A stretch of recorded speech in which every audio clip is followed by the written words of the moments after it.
शंकर का एक अवतार श्री हनुमान जी महाराज। हनुमान जी महाराज को 3 तरह की माला समर्पित होती है।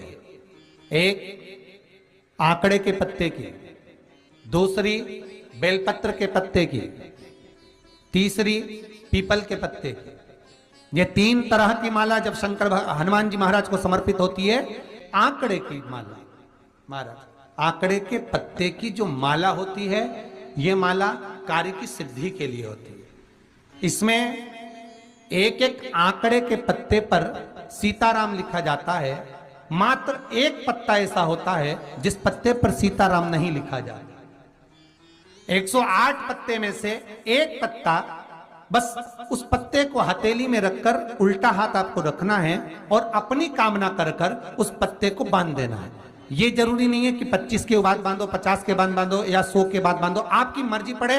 उस खाली पत्ते को कहीं पर भी बांध दीजिए और उस माला को अपनी कामना कर कर श्री हनुमान जी महाराज को समर्पित कर दीजिए। माला जब हनुमान जी को चढ़ जाए तब एक घी का और एक तेल का दिया हनुमान जी के सम्मुख में लंबी बाती का लगा देना है महाराज। एक घी का, एक तेल, और अपनी कामना कर कर आप आ जाइए। आपकी वो कामना 2.5 महीना या 3 महीना, इससे ज्यादा नहीं जाएगा, वो कामना बाबा पूरी करेगा। क्योंकि शिव और हनुमान ये सब एक ही स्वरूप है। अगर व्यक्ति के जीवन में बहुत भारी रोग हो गया है, बहुत ज्यादा कष्ट हो गया है, कैंसर जैसी बीमारी भी अगर उसको घेर ली है और किडनी लीवर सब बेकार हो गया, तो निवेदन है पीपल के पत्ते की माला बनवाओ 108 पत्ते की, और हनुमान चालीसा का हर पत्ते पर स्मरण करिए महाराज। आप हनुमान चालीसा पढ़ते जाओ, माला में गांठ लगाते जाइए, और वो माला जो व्यक्ति कैंसर से पीड़ित है हाथ का स्पर्श कराइए और शंकर को चढ़ाइए। केवल अष्टमी तिथि के दिन ये माला समर्पित होना चाहिए, शुक्ल पक्ष की अष्टमी के दिन। आप 2 या 3 अष्टमी को कर कर देखिए, अपने आप दवाई लगना प्रारंभ होगी। कैंसर जैसा रोग भी धीरे धीरे समाप्ति पर आएगा महाराज। पर करना शुक्ल पक्ष की अष्टमी को ही महाराज। कोई बच्चा एग्जाम में बैठ रहा है, सीए की पढ़ाई कर रहा है, कोई बहुत बड़े एग्जाम में बैठा, पास हो ही नहीं रहा, बहुत हार गया, बेलपत्री की माला चढ़ाई। पर बेलपत्र की जो माला है वो केवल प्रदोष पर चढ़ती है श्री हनुमान जी महाराज। आप बेलपत्र की माला चढ़ाओ, 108 बेलपत्र आप श्री शिवाय नमस्तुभ्यम मंत्र का जाप कर कर गांठ लगाकर भगवान श्री हनुमान जी महाराज के सामने पहुंचकर माला को सीधी रखकर, जो व्यक्ति एग्जाम में बैठ रहा है, नौकरी के लिए, अन्य पढ़ाई के लिए, अगर कंपटीशन एग्जाम में भी बैठ रहा है, तो माला को हनुमान जी महाराज, और हनुमान जी कौन से होना चाहिए? पूर्वमुखी। हनुमान दक्षिण मुखी नहीं चाहिए, पूर्व में जिन हनुमान जी का मुख हो वो माला ऐसी समर्पित कर कर हनुमान चालीसा का पाठ कर कर 3 बार स्मरण कर कर माला श्री हनुमान जी को पहना दीजिए। ऐसा कोई एग्जाम नहीं जिसमें से आप निकल ना पाए महाराज, पर करना आपको पड़ेगा। प्रदोष का दिन होना चाहिए, प्रदोष के भगवान, और प्रयास जहां तक हो सके प्रदोष काल में अगर चढ़ाएंगे तो ज्यादा फलदायी रहेगा। रतिमान, मतिमान, कैतुमान, रतिमान, ऐसे हनुमान जी के 5 भाई और तो 6 भाइयों का जन्म हुआ है। 6 भाई भगवान का भी कम नहीं देता, अधिक। और आज भी नियम है महाराज, जिसकी फैक्ट्री नहीं चलती हो, प्रॉपर्टी की आप खरीदारी बेचादारी करते हो, प्रॉपर्टी से जुड़ा हुआ काम करते हो, या लोहे से जुड़ा हुआ करते हो, या फैक्ट्री आदि का कर्म करते हो, कोई मैन्युफैक्चरिंग करते हो, वो नहीं चल रहा, तो हनुमान जी के उल्टे पांव का सिंदूर लीजिए और हनुमान जी के दूसरे नंबर के भाई गतिमान का नाम लीजिए। किसका नाम लेना है? गतिमान। गतिमान का नाम लेकर फैक्ट्री के बाहर या फैक्ट्री पर एक स्वस्तिक का निर्माण कर दीजिए, हनुमान जी के उल्टे पांव के सिंदूर और गतिमान का नाम लेकर। कभी आपकी फैक्ट्री कोई काम नहीं निकालेगी, उन्नति की ओर ही निकल जाएगी, कभी घाटे की ओर नहीं जाएगी। गतिमान का नाम, रतिमान, केतुमान, मतिमान, ये जितने भी नाम है हनुमान जी के भाइयों के, ये सब कल्याण करते हैं। एक एक नाम कल्याण करते मारे, एक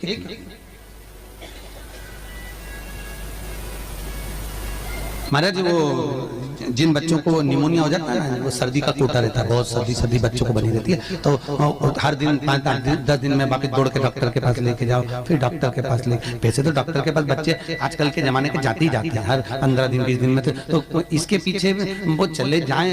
एक हास्य व्यंग में हमसे पूछा किसी ने, महाराज जी आज के बच्चे बार बार हॉस्पिटल डॉक्टर क्यों जाते हैं? तो हमने कहा देखो भैया, बच्चा जहाँ जन्म लेता है उनसे प्रेम ज्यादा होता है। पहले नानी के घर में पैदा होता था, इसलिए नानी के घर ज्यादा जाता था। दादी के घर में ज्यादा पैदा होता था, इसलिए दादी के घर ज्यादा जाता था। आज के बच्चे हॉस्पिटल में ज्यादा पैदा होते हैं, इसलिए हॉस्पिटल ज्यादा घूमने जाते हैं।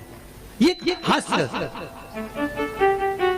पर यदि बच्चे को सर्दी ज्यादा होती है, निमोनिया ज्यादा होता हो, ठंडा का कोटा ज्यादा रहता हो, तो पीपल के 5 पत्ते महाराज उस पर घृत लगाकर हनुमान जी के तीसरे नंबर के भाई व्रतिमान का नाम लेकर, व्रतिमान का नाम लेकर बच्चे की छाती पर एक वस्त्र से उसको बांध दीजिए, रात्रि भर बंधे रहने दीजिए महाराज। और बांधना कौन से दिन है? 12 तिथि को, बस एक बार बांधना, उसके बाद सर्दी का कोटा नहीं रहता महाराज, बच्चा स्वस्थ अपने आने में।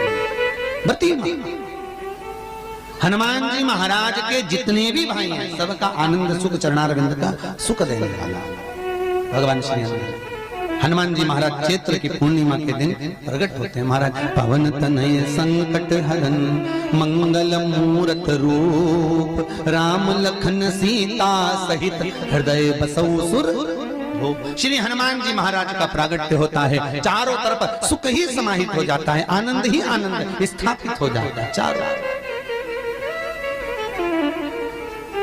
अब दोनों में अंतर देखिए। हनुमान जी की जब स्तुति गाई जाती है तो बोला जाता है विद्यावान गुणी अति चातुर। फिर से बोलो एक बार लाइन से, विद्यावान गुणी अति चातुर। हनुमान जी विद्यावान थे और लंका का राजा रावण विद्वान था। क्या था? जम के बोलो विद्वान। ये विद्यावान, वो विद्वान। तो एक प्रश्न सामने खड़ा होता है कि विद्यावान और विद्वान में क्या अंतर है? हनुमान जी विद्यावान गुणी अति चातुर, रावण विद्वान, तो दोनों में अंतर क्या है? विद्वान ये भी विद्वत्ता से वो भी पढ़ा लिखा, ये भी पढ़ा लिखा। अष्ट सिद्धि नवनिधि उनके पास में, इसके पास। तो फिर अंतर क्या है? तो शिव महापुराण की कथा कहती है जिस व्यक्ति को पढ़ कर विद्या अर्जन कर खूब पढ़ाई करते करते करते करते करते करते अच्छा पद जब मिल जाता है और उसको जब अहंकार आ जाता है तो वो विद्वान हो जाता है। और जिसको पढ़ कर खूब अच्छी सिंहासन भी मिल गया, उसके बाद भी उसका चित्त वृत्ति नम्र होता चले जाता है, तो वो विद्यावान हो गया। विद्वान में अहंकार है, विद्यावान में नम्रता है।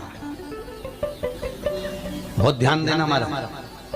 कई लोगों को पढ़े लिखे थे अप टू डेट बन के हमारे बराबर कोई अहंकार आ गया, मतलब तुम विद्वान हो, बहुत विद्वान हो, मना नहीं है, तुम्हारे में विद्वत्ता की कमी नहीं है, सारे वेद पुराण शास्त्र सब तुम्हारे में भरे हुए हैं, सारी पढ़ाई लिखाई तुमने भरी हुई है, तुम बहुत विद्वान हो।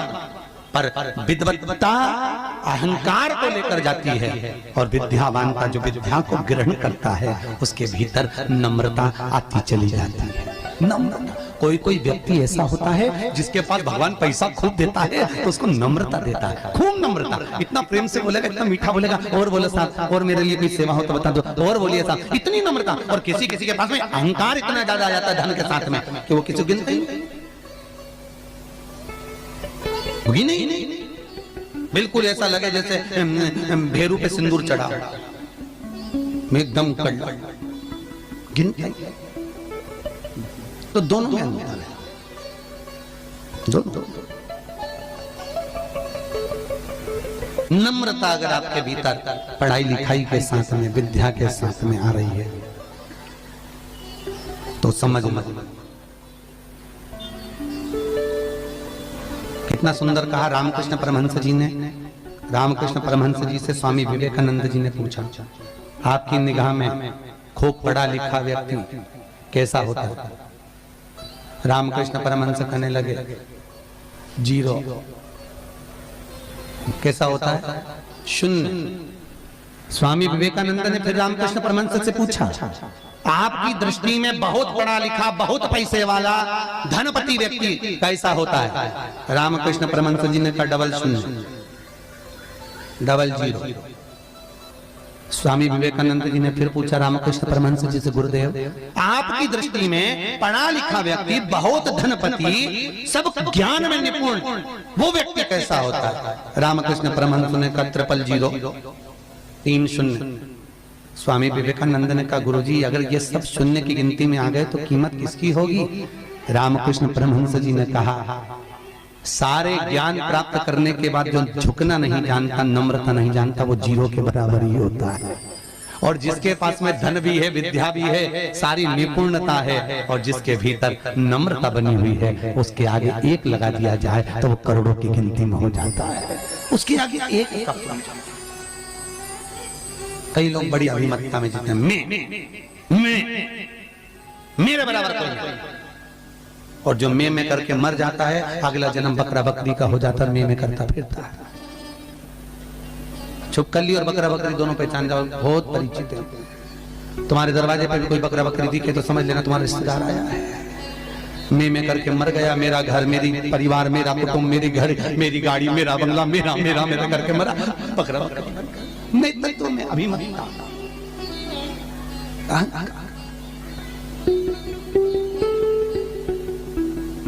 गुरु नानक देव जी महाराज का शब्द याद करो, कुछ भी मेरा नहीं है, सब कुछ तेरा, सब कुछ तेरा। इसलिए बोले सो निहाल, सब कुछ तेरा, हमारा कुछ है,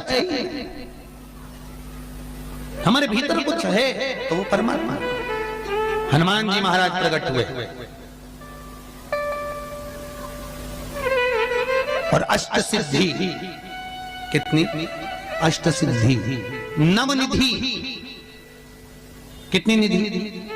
9 निधि हनुमान जी के पास में थी। अष्ट सिद्धि 9 निधि, और उस 9 निधि में सबसे ज्यादा सुंदर निधि जो दुनिया के हित की है वो है नील निधि। कौन सी निधि? 9 निधि में से एक निधि का नाम है नील निधि। अष्ट सिद्धि नव निधि के दाता, असबर दीन जानकी माता, राम रसायन तुम्हारे पासा, सदा रहो रघुपति के। आज तुम लोगों ने पुण्य करा होगा, शनिवार के दिन, पूर्णिमा के दिन तुम्हें अष्ट सिद्धि नवनिधि मिल गई। आज किस्मत वाले हो गया, भाग्यशाली। अष्ट सिद्धियां नवनिधियां प्राप्त हो गई। गाते गाते पूरी जिंदगी हो गई थी, रोज हनुमान चालीसा पढ़ते थे, रोज बोलते थे अष्ट सिद्धि नवनिधि की दाता। अष्ट सिद्धि थी कौन सी, नवनिधि थी कौन सी? बच्चे पूछे तो बता तो सकते हो कि अष्ट सिद्धि ये है, नवनिधि ये है, और किस किस चीज का क्या क्या लाभ। अष्ट सिद्धि मालूम है? अरे जल्दी बोलो, नहीं मालूम? लिखना चालू करो वापस। अष्ट सिद्धियां, पहली अणिमा, दूसरी महिमा, तीसरी गरिमा। अष्ट सिद्धियों में पहली अणिमा, दूसरी महिमा, तीसरी गरिमा। ये हनुमान जी महाराज की जो अष्ट सिद्धियां हैं, इन सिद्धियों के लिए आपको ज्ञात होना चाहिए, हनुमान जी महाराज के जब घर में तुम रोज हनुमान चालीसा का पाठ करती हो, आज एक दिन हो गया, कल दूसरा दिन हो गया, तीसरा दिन हो गया, कैलेंडर में जो पंचांग हो कैलेंडर हो, उस कैलेंडर में एक निशान बनाकर रखो कि आपके 108 जब पाठ पूरे हो जाएं, तब 108 बाती आप हनुमान जी महाराज की इन अष्ट सिद्धियों के नाम से लगा दीजिए। जिंदगी में आपका कभी बाल बांका नहीं हो सकता और आपकी उन्नति को कोई रोक नहीं सकता, यह पक्का है। अष्ट सिद्धियां नवनिधियां 108 जब हनुमान चालीसा के पाठ हो जाए। और कभी कभी व्यक्ति के जीवन में ऐसा भी होता है कि भाई उसको बहुत तकलीफ आ जाती है कि मेरी दुकान नहीं चल रही, व्यापार नहीं चल रहा, मेरे साथ अच्छा नहीं हो रहा, मेरे को तकलीफ आ गई, शनि बढ़ गया, ये हो गया, ढैया हो गया, 7.5 हो गया, बड़ा तकलीफ, कहीं गिर रहा, कहीं पड़ रहा, तो उस व्यक्ति को 108 पाठ एक साथ कर लेना चाहिए। आज बैठा सुबह से शाम तक 108 पाठ करके और फिर ये अष्ट सिद्धियों की बाती लगा दे। पर अष्ट सिद्धियों की जो बाती लगती है घृत में है, घी घृत, अष्ट सिद्धि, तो ये बाती। तो पहली अणिमा सिद्धि, दूसरी महिमा, तीसरी गरिमा, चौथी लघिमा, चौथी लघिमा, पांचवी प्राप्ति, पांचवी क्या है? प्राप्ति। छठी प्राकंभ, छठी है प्राकंभ। सातवीं है ईर्षत्व, ईर्षत्व। और आठवीं है वशिष्ठ, आठवीं है वशिष्ठ। ये हनुमान जी महाराज की 8 सिद्धियां और 9 निधियां। पूरी हनुमान चालीसा की एक एक चौपाई में एक एक चीज से एक एक बीमारी का इलाज है, एक एक बीमारी का। महाराज हनुमान चालीसा की एक एक चौपाई से एक एक बीमारी का। हमारे जीवन को हम चौपाइयों के क्रम से एक एक शब्द का भान करें कि वो उससे हमें प्राप्ति क्या है। अष्ट सिद्धि नवनिधि किस जगह पर स्कंद जी दे रहे हैं? नवनिधियां। जहां पर सेतु बंद हुआ, जहां पर सेतु, तो आप रामेश्वर जाएं, पुराने डाकघर के पास में आज भी 9 शिलाएं नवनिधि के लिए स्कंद देव ने वहां विराजमान करी थी। वहीं हनुमान जी महाराज ने जल पान करा था। वो स्थान आज भी विराजमान। आज